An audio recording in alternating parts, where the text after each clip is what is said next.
Phantom Assassin. Well, that's absolutely nobody's surprise. And again, it's the big question for NIP. The Lion Lockdown is going to help a lot, but you're still going to have something that can keep Secret from just penetrating your formation, essentially. I mean, what answer is there when PA gets this BKB online? And Jug PA has a lot of the same problems as AM against PA. Is that, you know, at what point in the game are you going to be able to man fight? Much sooner with a Razor pick, apparently. Well, it's I like it in that it's a laning focused pick, but I worry a lot that Team Secret. This is where you think the Queen of Pain pick might come back. I think Queen of Pain still has a lot of issues as a hero, but I think you are going to see her as a 5th pick response to a 4th pick Razor in a number of these games. And Secret already have a good amount of disable. It's also the mobility as well. If you think about it like this, like Razor's going to go for a static link on a PA, and that has to be reactionary, right? If you try and do that kind of productively, then what's going to happen is the PA is going to have a Phantom Strike available to escape. Yeah, and that the Tidehunter banned by Secret again. The Tidehunter is really the only hero left in the pool that can punish multiple Secret heroes getting into the NIP backlines at the beginning of the fight. True. Plus, the long lockdowns you could potentially get will be useless against him due to the purge that comes out from his passive. Yeah, you don't have anything like a disruptor that can continually apply that debuffs. Those debuffs. Ban coming out from NIP. When you look at Secret's draft, they have some flex. They can run the PA in the mid or the safe lane right now. We still don't know if this is going to be a Puck mid or off lane or Brew off lane or support Brew or even a Rubik mid. Yeah, it's a list that keeps on going. Meanwhile, you look on NIP side, this Jug is almost 100% in the safe lane. This Lion and this Keeper are most definitely the supports, and that would mean that the Razor is mid. Well, they have run 33 on an offlane Razor before, and I think that's still a viable alternative depending on where you think he's going to be most effective at punishing. That the Razor pick, does he really punish a Puck in the mid lane if this ends up being a mid 1 Puck? I'm not sure. And question becomes, if you're a Razor and you can't punish your opponent in lane, your ability to impact the game is just so severely compromised almost from the get-go. Said they can run it in the offlane. Thinking if you really want to, because we already highlighted the issues with that, right? Like the Phantom Assassin, I don't know if you want to match up against her or dodge her. You're going to sap some damage in the early levels, but very quickly you're going to lose your opportunity to kill based on static link. So NIP do think that this is an offlane Puck, and they go ahead and ban out the OD. I mean, it's a fair shout as well. Secret have the 10th pick, so it's likely that they're saving either their mid or possibly another core for that stage. IP, they go for the Doom. There's 33's hero, so it will be the Razor in the mid. And that more than likely is gonna take away the mid 1 Puck potential, because mid 1 Puck, great, but he gets doomed, and that's just a lot of farm that's completely worthless. And it also discourages the QoP response to the Razor. That's a very nice Doom pick, because it super punishes any of the mobility heroes that you might want to put mid against Razor. Are just they get absolutely screwed if they're doomed. Mm-hmm. At the same time, Secret have 2 means to justify Doom pick on the table already. Not just the Puck, but also the Brewmaster to stop the splits coming out. Mm-hmm. Overall, a solid final pick coming out from NIP, but Secret, what are they going to pull out of the bag? They've got 10 seconds to decide. Here it comes. Oh. Okay. Wow. Okay. Highly unusual. All right. So this is going to be a mid Drow Ranger. Again, that's the hero that really doesn't care if she gets doomed. Boy, it's going to be tough laning against that Razor still, though. Yeah, you're going to static link for sure. You take another level on Gust, you can push him back long enough to break away pretty easily. So that's one good thing. What do you do? So do you have to start boots on Drow as a mid? even against I don't think you can even against a Razor, because there's just, even if you're mid one, right? There's no way you're going to be able to CS against a Razor boots first. Yeah, your damage is too low at that point. In fairness, Razor is pretty slow. Maybe you do just bite the bullet and take Gust at level 1. It does. I know it just feels it feels disgusting, but that's not. It's not outside the realm of possibility. I don't think that's the direction he goes, but that is an interesting point. Whether early Gust is going to let you break that link. I think the other interesting thing to look at with this Drow pick, the way that it's actually very effective here is you're talking about a Juggernaut who's going to have a crap ton of armor. You're talking about a Razor who's going to build tanky with armor, and a Doom that is usually unkillable, primarily due to the build into Crimson Guard. Now you're talking about a hero against all three of these is going to have great effect due to the way that marksmanship now works with the pierce effect. Yeah, and the procs. I mean, it's fine, but it also doesn't really boost your other heroes in the way that you want to see. It also doesn't flash farm as quickly as before, with the change to the jungle now having half the ancient camps. Yeah, that actually is a really big deal for a couple of heroes like Drow and Medusa. Same time, you'll be sharing that jungle with a greedy PA, most likely. So what kind of build will we see coming out? I don't think you can go for this kind of blink farm build on the Drow in this type of game. It has to be someone that creates space, because Niche is likely to go towards that Battle Fury. Sure, and again, we talked about that in the previous series. That's just been Mid One's role. Since Nisha has joined the team, he has turned much more into a space creator, rather than you'd see a lot of games last year with Ace where Mid One would have farm priority, and Ace was the one kind of creating space around the map. Times have changed, and they've been working out for Secret so far. Second place in the first major, first place in the second. Now looking to make their way towards the third major. Okay, so one potential big surprise in the laning phase here is they are going to shift Ace up into this top lane, and they're going to put the two big melee farming cores head to head. And I think NIP might be able to contest in this lane. Both sides have a decent buffer in that you've got the Illuminate Blast from Saxa. If that hits mob here is great. At the same time, if Yapsel rotates up here, you're talking about a Rubik who has the Fade Bolt in a tri-lane scenario. Oh, are they going to see 33 here? He's going to stay on the high ground. If they see 33, Secret will have a good signal. Yeah, but Nisha probably knows. Nisha now saw Nisha saw the line. He's like, team. There's the reason the PPD is here. And the pings come out. And he already knew about the call because he saw him when he went to place that sentry in the trees. Whether that gets D-Ward will be interesting to see, considering you have to suspect that Cole has done that, considering that Nisha was standing here when Cole was here. And the old Dire blocking the first Radiant creep wave. Dota. Just matching what's happening in the top as PPD tried to slow it down a little bit. And there's the TP up. They're going to switch it out. Zai's coming top. Dungo now. Mid one did... Okay, Zai's going to take a little harass. Mid one did not go boots first. As a result, he gives up 22 link damage here. Going to be at a disadvantage in these first waves. I mean, that hero's already at a disadvantage with the animation on the Drow. Early levels feel pretty damn painful and pretty slow. But this might begin to change around level 3. I think this lane switches, right? So at level 1, Razor Advantage. Level 3, Drow Advantage. And then before you get level 6, it's Razor Advantage again. I'm less confident in that. I understand what you're saying. I'm not so sure Drow has a clean advantage at any point. The 33 with his Scorched Earth are sustaining against the 3 heroes at Secret, and the Illuminate, they're going to eat it right to the face. That's the thing we're talking about, those Illuminates. If they hit on multiple heroes, then you're already going to win the trading battles. That's the problem. And you can be predictable because you're talking about a lineup that has a Phantom Assassin and a Brewmaster in the same lane. Yeah, these dual lanes looking pretty darn strong here on the side of NIP.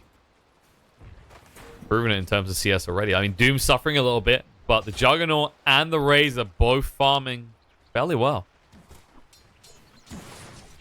Yeah, and again, in so many of these games, it's just that the safe laner's farm differential is by far the most important statistic in the early game. You know, PA doing not doing badly. Could be worse. But you worry about that gap increasing. And also the amount of regen you're burning already. Like, this is the biggest deal. It's not just who's doing well in the first place. Okay. PPD? Yeah, that I didn't see coming. That's a solo kill for Puck. Yeah, it is. And it's just Peter not being careful, not respecting the Zai Puck. Gets punished for it. Level 2 Puck taking down the level 1 line. This time, you should come back to lane and stay closer to Ace because that should not be happening. Mid one really starting to suffer, though, in this mid lane. Checking the regen on these heroes. Because that's the thing. We talk about the differential in terms of farm. That's not what's important in the first few waves. It's who is running out of regen faster. Because even if you have a few extra CS, that backfires. You saw the interaction that you talked about there where the gust from mid one is just not quite enough to break the link distance, and Razor still gets 45 damage off that link as a result. I mean, there's a good reason for that as well. Potentially in a little bit of trouble here top, but the TP by Puppy is... maybe a little bit too late to help him. Nice 2-hero stun. Hex coming out. Zai needs to juke out. Oh, gonna maybe get away with a loser orb. Actually turns around to PPD, who did just blow us out. He's got Earthspike, though. Oh, Earthspike misses, though. Juked out Zai. Very nice. Baits him in, and PPD hits the dirt. Nicely done. Zai dominating his former captain, his former master in this top lane so far. Well, I mean, it's not necessarily a 1v1, right? He's going to get smacked in the face by Brewmaster, so he has to throw that spell out. There's only so much you can do as a Lion. Also, the comment about the mid lane, I think there's a reason those gusts are not breaking. That's because Fada did go for the early boots. Mid one did not. That's, yeah, you playing with a boots disadvantage against Razor. Oh, goodness. I don't care if you are a ridiculous attack range hero. The good news is any harassment he wants to throw out has to be active. No points in the unstable current. Most players do seem to prioritize the plasma field now, seeing as they did add in that slow. Yeah, the slow being on the plasma field feels really, really good. PBD. Playing this hero. Awkward. Was about to run out. It did spot him out. He smoked up to try and make that move. So that's resources invested for nothing gained. He's still got a ward to place. Headed towards bot. Yeah, and he's just barely a chunk into level 2 here. He's going to fall behind if he doesn't get something done on this next rotation. Scorched off. Nisha's in position here for him to get a stun off, but he does not pull the trigger. No, they're too hesitant. And the problem is you're trying to gank a lane that you're already shoving under tower. Right, exactly. They're already in the shadow of that tier 2. It just feels super awkward as level 2 Lion to commit to that move. He's going to back up and get the bounty rune. Meanwhile, they might get all 4 here. They will. Lose your across, maybe a little bit too late. No, Zai. Snatch just one at the last moment. Actually, Ace super low here. So the Blade Fury coming off cooldown. Going to tango up to try and stay alive. The spin comes out, but Zai needs to dodge out some of this damage right now. He's going to get hexed up, though. Nope. Will go down. Wow. And this jug is going to be a problem. It is indeed. 31-11 on the CS chart right now. We're only 5.5 minutes into the game. Leading the way, and up to 2,500 net worth already. I think mid one's got to start playing a little more careful. He can die here to this Razor now. Yeah, there's also an XP advantage for Razor at this stage. Not big, but it's noticeable. He's actually going to get to 6 before you crack it. And at that stage, he can just run you down. We said already the Gust is not breaking, especially considering that mid one is going towards another Wraith Band. Yeah, I just don't know about putting off, especially with how good treads still are. You know, and rotation on the backside from Peter. They're going in. Gust has been thrown out the wrong target as well. To sap up the damage to the static link. Even the Cot will arrive when the Illuminate blast through. Fairy Fire up, but it won't be enough. Puppy does move him. The clap coming out farther with the Fairy Fire. Will just about stay alive. Puppy can't get close enough to finish the deal. That Puppy's rotation attempt doesn't achieve anything here. Yeah. And mid one in death does buy his brown boots, realizing if he can create just another second or so on that play, that the TP support from Brewmaster may have saved him. Actually, did Puppy TP in there, or was that just a walkover? I think that was a walkover. He walked from the jungle. It looks like he's got TP off cooldown. PPD. Peter about to die again on the top all lane. Too familiar. No, we had Cinderin doing that noble deed in the previous series. The I will die for my team. Now it's PPD's turn. Zai able to sustain some pressure now onto Ace. Yeah, he needs to be careful. He has got the tread, so he's pretty tanky, so Ace can't kill him off, but he does burn a lot of his health, forces him to go for the shrine. They are switching up lanes. Of course, Nisha did move up to the top to make that kill happen onto PPD. Yeah, I don't mind so much the deaths on the 3 deaths on the Lion lose a lot of significance when you realize that the kind of farm differential that he's securing for Ace, and off the back of that, all 3 lanes, the CS edge going firmly in favor of the Radiant side. Could be grim tidings, and now you've got carry on carry scenario here. The PA isn't too far behind the Jug. And the difference is that Nisha does actually have a kill to his name. And look at mid one, right? Mid one has his level 6. He's going to rotate in the jungle. Like he knows that standing in lane against this level 7 Razor is really tough. Yeah, they do get Zai his level 6, so Coil's online too, though. Yeah, the big focus now is to look towards that 10-minute rune mark, because that's the reason that Nip has this advantage right now. That's this differential, is picking up 4 bounties. Believe it or not, folks, even at the 5-minute marks, that hurts. Glorious sniper attempt by PPD. Turns out he hits like a kitten, though. And the stun does not land on the both. The Hex is going to come out, but it's too late, and he knows it. We're trying to deny himself off, but it won't matter. Yapsor says, me, I need that. Please, thank you. I mean, Yapsor with the Blink Dagger already in his quick buy. He's like, no. My kill. Guys, I just need to kill Peter 10 more times, and I'll have my Blink at the ready. Not outside the realm of possibility. Already up to 4 deaths. Lion pick is feeling the pain. And you kind of expect it, though. 33's gotten a lot of space here as we're talking about the other lanes, and he's going to take advantage of it with a first item Midas. This is the way 33 likes to play his hero, though. He gets to the point where he feels unkillable, and then he just goes full greed. It works out more often than not as well. While mid one will continue to farm. He's going to get some just passive tower damage here. Mid one, he's got the treads ready. No. Still one component left to get through. He's at least found his way to the Holy Triangle with his ultimate ready. So he should be able to catch up pretty effectively now. Yeah, it's still not as efficient as you would like for a Drow at this point. It's nowhere near as efficient as a PA farming jungle would be. Because she's going to get low on health in the case of doing so, and she's not going to be ready to fight. Even if you try and skirt those camps, that will occasionally hit you, and of course, you don't have the best regen on the Drow pick anyway. Might actually try and stack up and defend this bot tower. Okay. The Razor has spent a lot of time here. Fada has not been farming this whole time while he's been doing this. You can already see him starting to fall down the net worth jar a bit. Oh, they leash Jug. Well, they stop him from actually getting out. Yeah. Doesn't matter. They coil the Jug, but so he does get that leash debuff, which he can't TP out even if he's Blade Fury, but he can still break the tether with Blade Fury active and nothing happens. Oh, die in trouble. We'll silence up and the double TP coming in. PPD. Who's in trouble? Mayday. Mayday. Someone's going down. Lion will not be able to escape. Static Link moving in. Fada.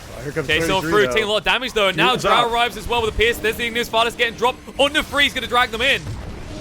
Doom does go out on the Yap, so they're going to spin, chase him down. Ace is getting low, though. One proc will be enough for mid one to get the kill, but the Omnislash going to come out. It's not doing enough, though. Slash. It's so slow. 33. He's going to get low. Ace will go down. The heal him on the high ground to try and keep 33 alive. It won't matter, though. They find him, and they find his little kitten in disguise, hiding in the trees, as they get a big fight going in their favor on the side of Secret. Yeah, and 33 felt a lot of pressure there to doom the Rubik because he realizes that Rubik is level 7. He is the same level as the opposing Doom, knows that the minute he casts Doom on any other hero, Rubik steals that and throws it back in his face. And in the end, costly defeat in that fight around mid for NIP. And keep in mind, that was their attempted move as that all kicked off from Lion trying to find Puck on the retreat. Yeah, that really resets the game. Also than that, sticks Nisha ahead of the Jug now. Heading towards the Desolator as opposed to the Battle Fury. He's trying to match what Ace is doing because he knows that Ace is not going for a Battle Fury. He's going for the Yasha. Oh, Zai being free and easy with those coils, and that's totally fine, creating a lot of space. Free kill on the Saxa. Now PPD arriving. Doesn't have 6 though, so it won't be a finger of They'll use the Earth Spike. Hold in place. Zai gonna get low. Should be able to move away though. Just in time. Nope. He's gonna tick out to the Infernal Blade. So at least send some damage their way, but they get the kill they were looking for. Yes, they give something over, but the Dream Core was used to get what they did. Yeah, and it proves to be an unfavorable trade, especially because of the 2 null tallies and treads. He was 1,000 gold in toward his Blink Dagger, and that does set him back. Because blinks, yep. So up to 700 gold now. In fairness, for the POS 4, as you'd expect from, if anyone more so than any other POS 4 Yapsaw, he'll have his blink at a decent time. Well, it's also, I mean, him being level 7, right? Him being equal in level to the enemy offlaner. That's hugely significant because they can no longer be nearly as free with their spells. Now, Lion's still level 5, right? If Rubik is level 5, that previous engagement goes much differently. Because you can use Doom on whoever you want. Now, he'll be even harder to find as well. Yapsaw has stolen the Scorched Earth. He'll be able to go top and look to get aggressive here. Saxa? Ace trying to come across to help Saxa. Actually, no, he's leaving behind. Cole will buy some time. Finally, the tree does get cut. I love it. He gives his life. Nisha finally gets tired of that shit and uses his Quelling Blade. Realizing that actually that bought enough time for Ace to just casually walk by. Whoops. Speaking of which, Ace is going to go towards the Battle Fury after picking up this Yasha. Okay. So I think they're just eyeing each other up a lot here. He's seen that Nisha is going towards that Desolator due to him having the Mithril Hammer. So now you just switch it up and go, okay, I can't, there's no way. If I go for something like a Yasha Diffusal, I can't match up against this PA. Well, 33 pressuring that bottom tower, but it does get denied in his face. And the rest of NIP were coming over with a smoke rotation that's not going to amount to anything now. And Nisha did TP down there just to make sure they could zone him out. They didn't want to commit on 33 because they don't know where everyone else is. Yep. Despite his build. The Battle Fury is just recognizing after that mid-engagement that the game has been reset and that you are going to have to keep up and farm as this Jug. It's even at farm parity though. It's just such a different game than when we saw from the last Ace Juggernaut. You cannot fight against a PA at farm parity. Need to be one item up on her. Easily achieved. Zai also getting very close to his Blink Dagger now. Invis runed up and on the hunt for something. TPD would be the perfect kill actually. I think he just wants the runes though. Oh yeah. Greedy's good. The sentry no, ward plays. No, they put down the sentry, they knew. Zai, did he actually pick up the rune? It's a good call. No, he failed to pick up the rune before he died. Yeah, the other issue I want to flag with the NIP lineup is because of the first item Midas, right, by 33, you look at what's in his hotbar, and it's Blink BKB queued up. You're going to have Vlad's, which you needed. You're not necessarily going to have those other big utility items like your Crimson, like your Pipe, and you don't have another hero who's really going to build those. While it would help against the PA, you can kind of understand why he doesn't want to prioritize that up against the Drow, because those procs, there's no way to reduce that damage. Well, PA is the same issue too with for a Crimson, is that Secret have a lot. They do have physical damage, but it's mostly large instances, so the damage block loses a lot of value. He's just trying to push on top. There was a rotation coming in, so he backs away at the right moment. Secret to make something happen soon, because the thing we were saying about Ace being at farm parity will eventually change when he gets his Battle Fury in. You're about to have your Desolator pick up on Nisha. You want to make something happen as soon as that occurs. I'm just a little bit concerned here because the heroes that they're creating space for, right? They're creating a lot of space for 33. They're creating space for Ace, and they're not heroes that I think are going to fight well at farm parity against Secret.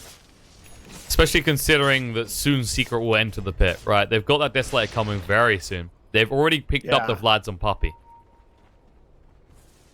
Puppy, by the way, abnormally farmed the boss 5.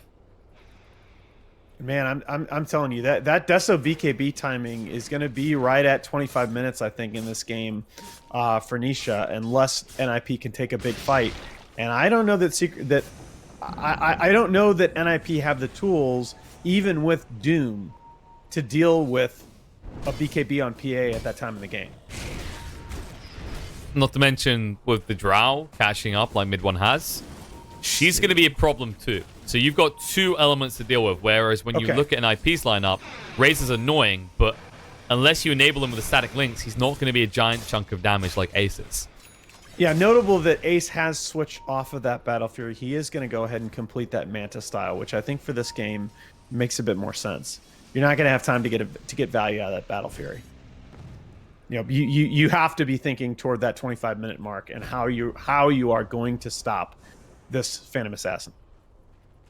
Especially when your Doom's going for a blink. That kind of puts you in this scenario where you think you need to fight more imminently, right? If he's committed to that blink dagger, you have to be committed to an item that allows you to fight more effectively, not one that allows you to farm. Smoke into the Roche pit here by Secret. It's finally happening. NIP in theory could be in position to contest this, but this is going to go down fairly fast. Sakta, he got seen. He wanted the haste room, but Zai just snatches it from him with the ball. The buyback comes out. He has got the Ignis bars to work with, but Zai activates the haste and moves to the high ground. Sakta being zoned out. Fada moving in. It's too late, though. The Aegis has been claimed, and now silent stop. Dream Call comes out onto 2. They put down the Ignis Fada, but the split's already out. Puppy moving forward. Doom in a little bit of trouble. Only Slash is going to come out onto mid 1. He's tanking it. Movers cross to the creep wave. Ace trying to chase forward. There's no gust available. The spin's going to come out. And meanwhile, they are going to lose a lion first. A lot of kind happening here. Fada getting low. They're going to jump straight in. Nisha will crit him down. Cyclone does come out. Controls up Ace. He can't do anything to help his team. Instead, they'll start diving the tower as Saxa will fall. Nisha with a double kill. And Ace, he might be turned around on next. They decide so against significant there that Yapsor lives on very low health. Doom's still up, right? As long as Yapsor's alive and playing in the back lines of these fights, 33 is just so limited in his positioning and what he can do. Don't forget mid 1 as well. They failed to finish that kill. He got just out of range of the spinning Juggernaut in the end. Able to keep himself in one piece. He'll continue to farm while the rest of his team pushes in on that tier 2. Yeah. And suddenly, you're minusing Doom. He's almost going to be surpassed now by the 2 cores of Secret. Well, and it's your most farmed hero that isn't able to use his most important ability, his signature spell, freely in these fights. That's what I mean about is this gold really working for you on the side of NIP? Not looking good. Not when you give over a pre-20-minute Roche like that to the side of Secret. Keep in mind, that is the Desolator PA that has that second life. She can go as deep as she wants without any worry in the world. Yeah, it just locks down her item timing, right? There's no way now that you can stop her. Ace, silent stuff on the spot, but no. Can they move forward with the 4 stuff? They need a few more procs, but he's going to get invis in time. The healing wall will keep him alive. They put down the Dream Call. He does snap it. Doesn't matter, though. No, they don't. No. He's just blown a few spells to see if he can hit it. Won't be able to. He moves over to a sentry just in case, but that was quite lucky for Ace there. Mid 1 didn't get that many procs from the marksmanship. He had. Yeah, and that's a doomsday scenario right there, losing that jug at that point. Yeah, he goes ahead and queues up MKB as his next item. He knows that he's going to need it at that 25-minute mark, but that's a lot of gold between now and then for a team that's rapidly losing ground on their own side of the map. Absolutely. The BKB will probably be available before that. Tanisha, with that Aegis, he can push in whenever he wants to. Mid 1's already doing that in the bot lane. He takes tier 1, accelerates that gold even further. They might even push for the tier 2. Oh, absolutely. Why not? I think the Pinks come out on the top lane, and NIP may just be looking to take a trade here. Looking a little bit confused in terms of what they want to do. Yeah, but it's not easy to find that trade either. You can already see Zai's up here. If anyone's going to easily push out this lane without being at risk, it's him. Yep. Yeah, push in. Tier 2. Under siege. DP's coming in from the Doom. Doesn't want to have to throw this out into mid 1, though, is the problem. So can TP now. Keeper, if you can get good Ignis now. 33 does chase out the tree line, but they're already out. Split's going to be there. Blown, first thing. Yep, Fada has got the link up. Puppy needs to start running for the high hill. Nisha on his way across now with the blur activate. Jumps in and straight away Chris down BBD. Oh, God. 1-2 hits and see you later. 33. He's going to die with Doom up again. No, he BKBs as well. He can't get away. He's going to go down. No. Double kill with Nisha. He's going to make it a triple as he moves forward. Zai gets the final touch on the Sax, and now back to the tower they go.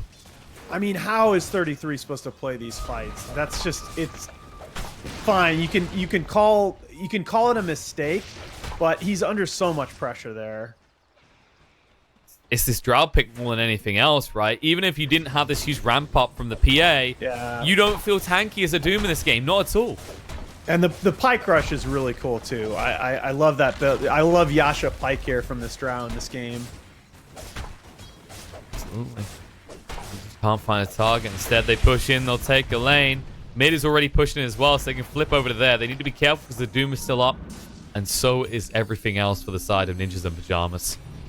Oh, and boy, we were in about 25 minutes, but off the back of that Rax, which are worth, since about a year ago, worth a tremendous amount of gold now. We're going to have that BKB Deso up for the PA. Secret is at one of its strongest points in the game, and NIP are just in full retreat. You know, I feel like we didn't actually really give enough credit, because you kind of think of it as an afterthought now with the changes they made to the aura from the Drow.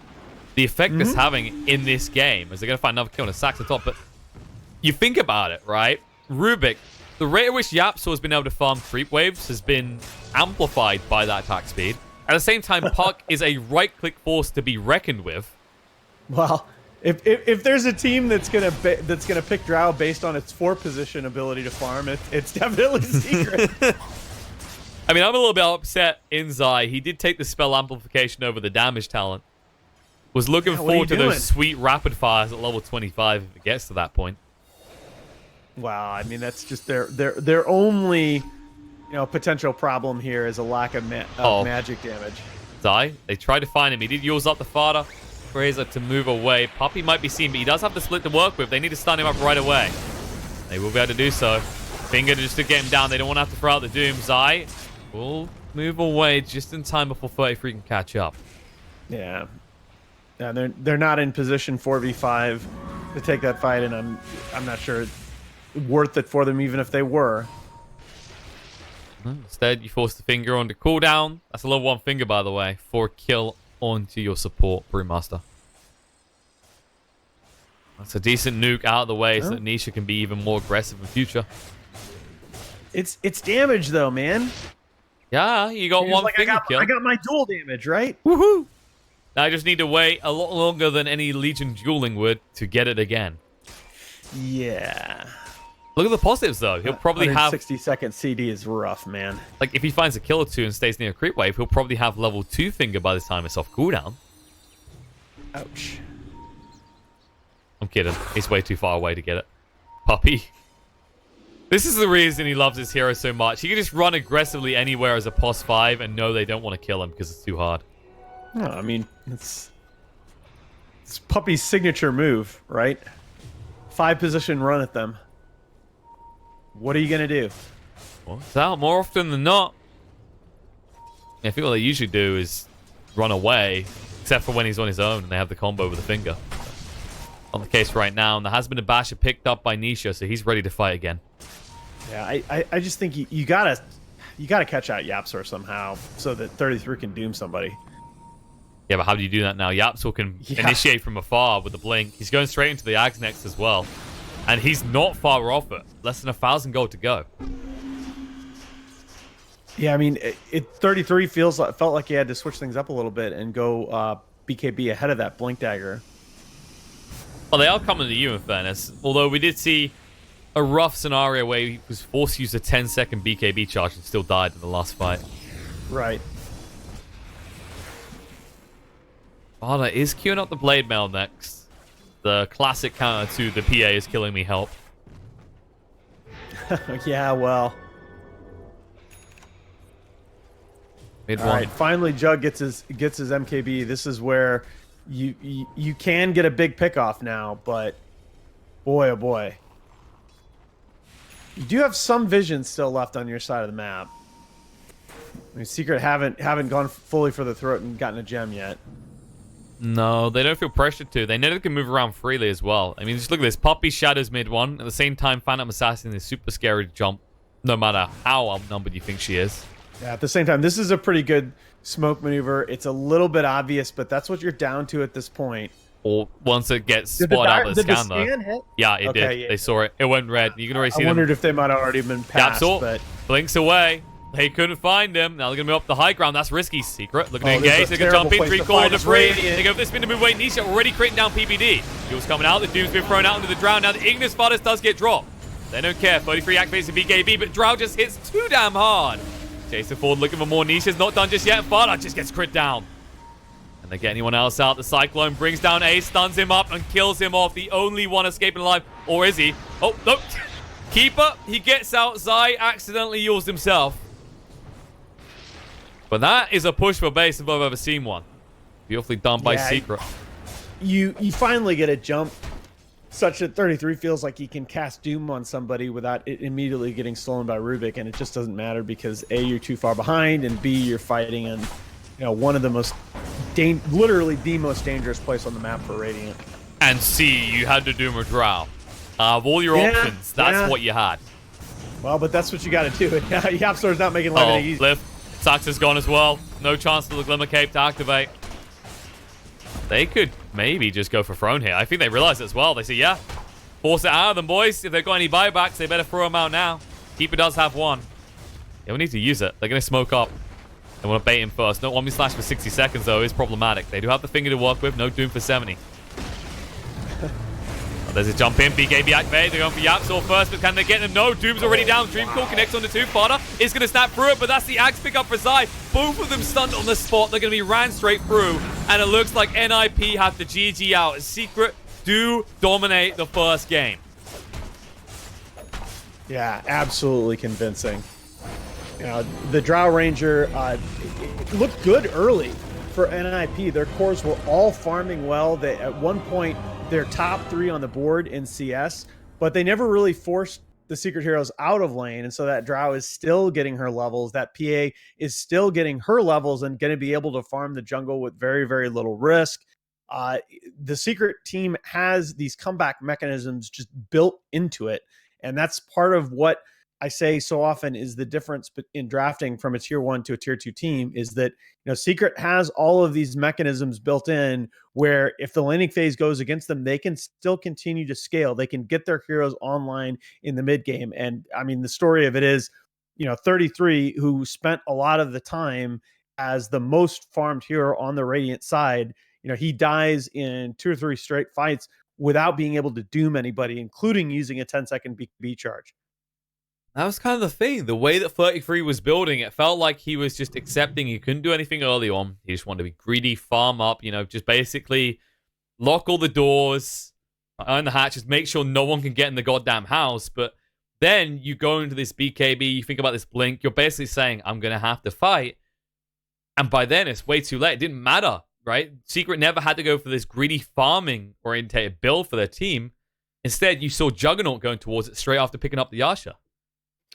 Well, and again, we talked a lot in the draft about the ability of one team or the other to just get into the back lines. And there was no hero that could really get in on Yapsor from the NIP side. So he just plays in the back lines, and you can't doom anybody. And that's, you finally get, as you pointed out, you finally get a doom off after all, and it's on probably the worst doom target in the game on the Drow Ranger. As a result of that, NIP are 1 game down, but fear not, Nip fans. Secret don't just win after 1 game. No, they have to attempt to slaughter the crap out of Nip again. But maybe, like Sneaky Ninjas, EBD will manage to just slide something through the draft that catches Secret off guard and brings this back even. There's only one way to find out, and that's to watch game 2. But first, I'm going to ram a break in your face and then come back to you in like 5 or 10 minutes. Look at that. Haas already has me in the lobby.